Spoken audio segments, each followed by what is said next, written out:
Bon bah voilà, donc 52 jours de marche et nous atterrissons sur le stand. Du Champ des Louves.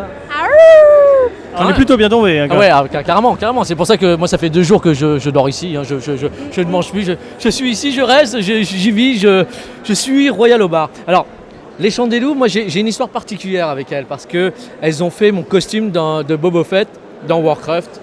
Alors bon, c'est comme dans une bonne recette, hein. C'est comme dans une galette bretonne. Qui fait quoi? Qui est qui? Quel ingrédient mettons? Alors, Et qui aura la couronne? exactement, qui a la fève? Alors, présente-toi, je t'en supplie. Alors Claire, je travaille le cuir depuis à peu près 7 ans maintenant. 7 ans. J'ai 7 ans. 7 J'ai- ans. J'ai appris un petit peu toute seule. Et j'ai eu le grand plaisir de former ma sœur Eurial au travail du cuir. Et du coup, maintenant, on crée à deux les créations du Champ des Louves.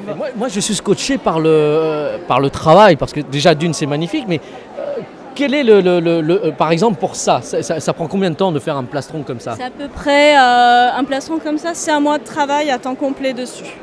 D'accord. Alors qu'une basket Nike, faite par des enfants, c'est 12 heures de travail. Mais ça c'est magnifique. Et où allez-vous chercher ces motifs, cette recherche Le rôliste et le géaniste sont des gens qui créent des personnages et qui vont après imaginer un costume qui va avec.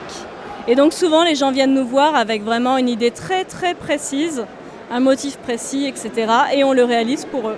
Parce que Pour la dernière création, Claire a réalisé le chevalier draconique qui se trouve juste derrière nous D'accord. et qui a valu plus de 300 heures de travail. Ah ouais. Avec vraiment, en fait, nous on appelle ça l'armure de 4e génération parce que selon les années et l'évolution de sa technique de cuir, sur celle-ci, elle a moulé en fait chaque pièce et l'a incrustée avec un travail de repoussage de plein de petites écailles. Tout est fait à la main, toutes les coutures sont faites main et voilà. Et donc ça demande énormément de temps, de passion.